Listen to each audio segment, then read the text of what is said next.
Hey guys, Warren P here. Welcome back to Finance for Firefighters. Today we are going to talk about budgets, something that you guys probably really don't want to talk about, the old B word. Well, budgets are actually really important. A couple basic stats for you. 50% of Americans live basically paycheck to paycheck, and they have less than $8,000 in their savings accounts. Why is this? Well, it's not because they don't make enough. It's not because they're making a ton of poor financial decisions. The biggest part of it is because they don't budget. They don't account for small amounts of money turning into large amounts of money. Some examples we've done, and we'll go into digging into this a little deeper in some examples in this episode. But your paycheck is more than enough to allow you to live on. Most folks grow outside and live outside their paycheck because they don't budget effectively. Okay. So we're going to dive into some stuff here and talk about budgets today and really the value and how you can build wealth by just changing some basic lifestyle stuff. Okay, so we're going to run a little example here showing just the value of trimming off a little bit of your budget from your expenses side and reallocating that to an investment, just to illustrate how significant this can be with just a small amount of money. So when we go to our compound interest calculator at investor.gov, we start with nothing.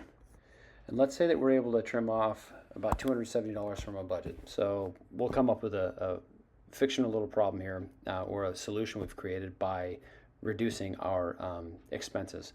Let's say that you eat out currently 8 times a month or twice a week, right? Let's say that each time you eat out, it's $45. And let's say you're going to go in your budget, and you're going to say, hey, instead of eating out twice a week, I'm going to eat out twice a month. So by doing that, instead of eating out 8 times in a month, you're eating out 2 times in a month. So 6 times in a month you're not eating out, times $45 each time, let's say. It's about $270. So we're going to invest $270 a month for a 5-year period. We'll give ourselves a 7% rate of return, which is pretty conservative. Calculate it. In 5 years, you'd have $18,000. So you've invested 16 and some change, and you have over 18 with your rate of return at 7%. Let's mark this out. Put it to 10 years. Show what that does. So still $270 a month. 10-year period, now it's 7% rate of return, same thing. I go from $32,000 that I've put in, and my value is up to 44. Let's march it out again. Let's add another 5 years. Everything else is the same. 81,000, right? So I've invested 48, I'm up to 81. So as we see that this graph here is growing exponentially. As time goes out, this is just going to keep increasing, and they're going to spread further apart. Let's add another 5 years. 132,000. So you can see I've only invested a little over 64. I've got 132,000 over a 20-year period. So this is a pretty conservative amount that we've done by just changing how much we're eating out and reducing it by that much. Now, a lot of us do that. We make things like Instacart or have things delivered to us, or we go out to the bars, or we go out to restaurants, all that kind of stuff.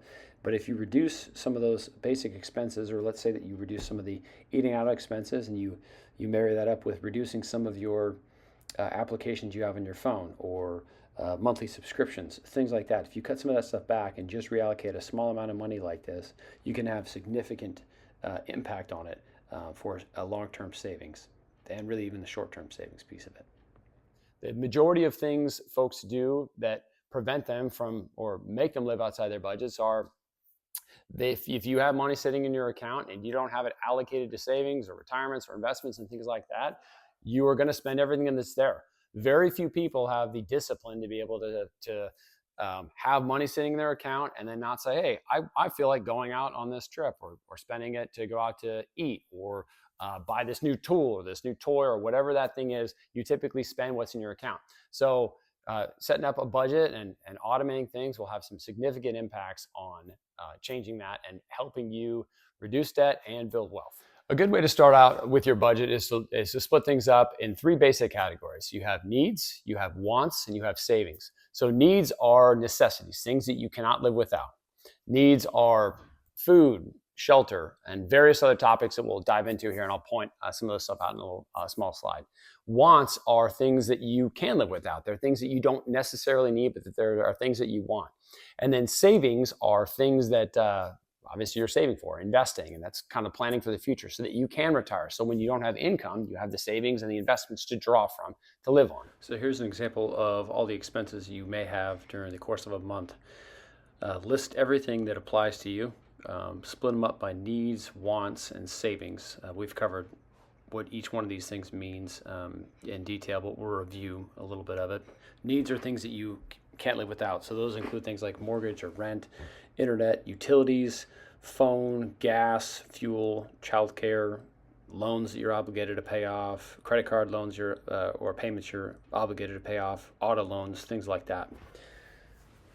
The wants category are things you can live without. You don't need those, but they're things that you want. So this includes things like eating out, entertainment, gym memberships, technology applications, streaming services, applications on your phone, things like that, extra spending money, and then all the extra hobbies that you participate in.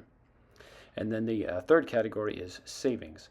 So this would include things like your emergency fund, short-term savings if you're going to be buying something within the 5 years or less, and then long-term savings or investments, which would be greater than 5-year period. So list all of these things, track everything for 3 months and see what all of your expenses are. There are apps out there that can be helpful like Mint or YNAB or EveryDollar. Tons of different applications you can get on your phone that are free that just plug right into your credit card or your checking and bank accounts, and they will be able to add all these things up and split them up based on separate categories. Working through your needs, wants, and savings, eventually, once you achieve a lot of those financial goals, you've got your emergency account set up, you've maxed out some of your retirement accounts, all your debts paid off, you've started to meet some of your financial goals like purchasing a house and things like that, and you're less aggressively working towards chipping away some of those tasks off of it. Your goal should be to maintain a 50-30-20 split. And what do I mean by that? Well, 50% of your income should be based on your needs, 30% on your wants, and then 20% on your savings.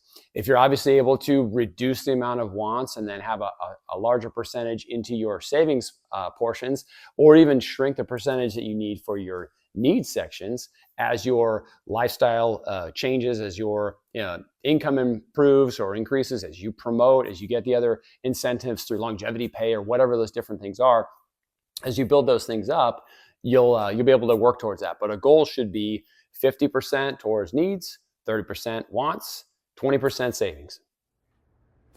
So let's take a look at this budget example that I made on one of my handy dandy Excel spreadsheets that I'm a huge fan of.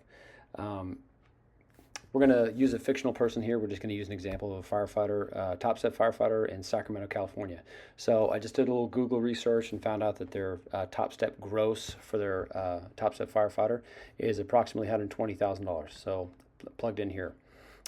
Net is basically the subtraction of what you make minus all the other taxes that the government pulls out of there. So I just plugged this into a little calculator to illustrate it, but approximately take home for this person or net is $96,000 and some change. The monthly amount for that is about $8,000 a month for this firefighter in Sacramento, top step firefighter. I ran another example here that showed the net for the top step firefighter if they had contributed the maximum amount into their 457. So in 2025, the maximum amount is $23,500 a year. So this number basically comes from saying taking the 120,000 minus the 23,500. They've contributed all of that, and then what the take home or net is after the taxes are taken from this person, right? So obviously there's a difference here because the 23,500 has been invested into their 457. There's a little bit less of a gap between the two periods here because the 96,000 versus the 79,000 by adding the 23,500 to your deferred comp or your 457 every year, it actually reduces your taxable income before you're taxed on it. That's why there's a bigger gap there. The person who's taking home 79,000 is actually paying a smaller percentage in state and federal income taxes. So a little long-winded, but that's basically the two different examples. So the take-home monthly for the person who maxes out their 457 is a $6,600. Take-home for somebody who doesn't max anything out is about $8,000. Okay. Here's an example of our budget here. same thing. A lot of these things are just fictional numbers I came up with just with Google. Rent for a 3-bedroom, 2-bath house is a little over $2,500 a month.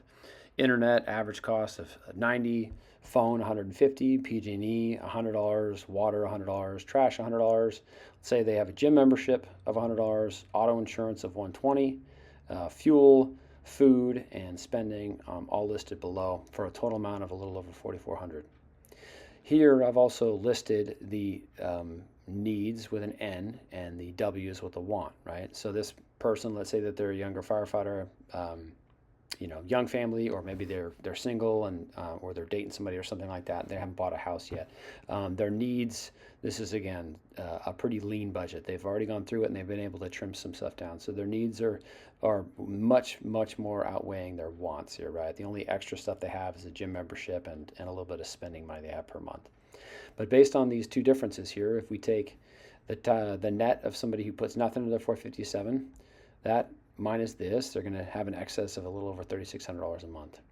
If we do somebody who maxes out the 457, that 6,603 minus the total amount of expenses per month, they're able to save an excess of about $2,100 a month. So just by some basic stuff here, I guarantee you that maybe there's a Sacramento firefighter who's looking at this who makes about the same amount of money, and they are really wondering where all of their money is coming from or where it's all going, because this is probably a pretty close estimate of what they have. But if you march out your budget, look out at a 3-year period from what you've done in the past and see exactly where your money's going, you'd be able to go and say, okay, what are the things that I need? What are the things that I want? Pencil everything out. The Excel spreadsheets are great for that, or you can just do it on a sheet of paper with a calculator to add and subtract everything up that you need to. And you could see how much significant savings you have in those particular areas, right? We've already done our little example of the pretty conservative estimates of doing the compound interest calculator by just doing $270 a month. But with these numbers, your amount of money is going to be increasing dramatically. So let's do another example of what this person is doing. Let's say that this is a fictional person who's about 25 who's looking to buy their first house. Okay, they want to stop renting. And we'll run 2 different examples and we'll use rough numbers of what they have extra per month, okay? So I'll hop over to the compound interest calculator. Okay, so we're back over to the compound interest calculator, and now we're going to look at this from a using those rough numbers of approximately how much that fictional Sacramento firefighter was able to save every month if really trimming down the budget. So let's say that they started with nothing, and we'll run the first example. So they had, it's a little over this, but let's say they had $2,500 a month they were able to do, and they're trying to save for a house. They give them a 5-year period of when they're trying to do it and give them a 7% rate of return. Let's calculate that. So in 5 years, by saving $2,000 a month, they'd have $172,000 in a brokerage account. They invested it, and they got a 7% rate of return, which is pretty conservative. Let's run a different example. Let's say that they were able to save $3,000. Calculate that out, see what that is. Now it's $207,000. So between $172,000 and $207,000, depending on how much they're able to save, just based on their base pay and trimming their budget down, they're able to save several $100,000 that would be more than enough for most down payments for a starter home. Let's talk about automation.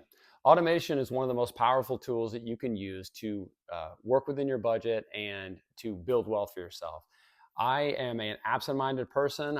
I'm definitely not super disciplined to leave money alone in an account. So I automate the majority of things.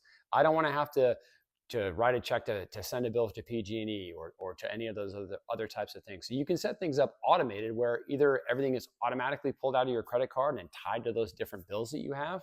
You can have things set up through an ACH, which is basically a direct removal from your different bank accounts. And if you set up your budget in a way that says, hey, I have X amounts for my needs, wants, and savings, do that. I automate as many things as possible. So the only thing I'm really leaving in there to pay on my own would be things like in my wants categories. If all of my needs are automatically paid on certain dates, if my savings are automatically withdrawn, if they're automatically invested, I have to do nothing in that regard to think about it. Everything is already taken care of, and the rest of it just sort of takes care of itself. Through automation, if you have a goal of saving, let's say $500 a month, if you were going from two different perspectives on it, if you had $500 a month that you said, hey, I'm going to wait till all my bills are paid, keep that, and then I'm going to save that afterwards, versus saying, hey, when my paycheck comes in, that $500 a month is automatically sent out. I guarantee you the automation piece of it would be much more reliable and would be a much better way of actually saving that money. And the reason for this is that bills come up and other things, there'll be plenty of other things I can rationalize, or plenty of other things I'm going to need or want to spend that money on, instead of just saving it and putting it aside during that month. Now, if you're disciplined and you can do that, and that's the best way for you to do that, go for it. But I've found in my own personal experience, automation has been a great way for me to build wealth and build savings and build up investments. Depending on your net worth snapshot, your priorities should start and progress for something like this: paying off debt, building up an emergency fund, building up your retirement accounts, acquiring large assets, building your net worth over a larger period of time, and at the end of all of those kinds of things, your net worth would increase because your liabilities would reduce and your assets would gain. The last piece I'd end with is this: set everything up preparing for a recession. We are paid by taxes. We're not guaranteed raises. We're not even really guaranteed our paycheck. There's very, very, not all the time, but there are possibilities of some crash or some other thing that'll significantly affect the cities or municipalities or counties that we work for.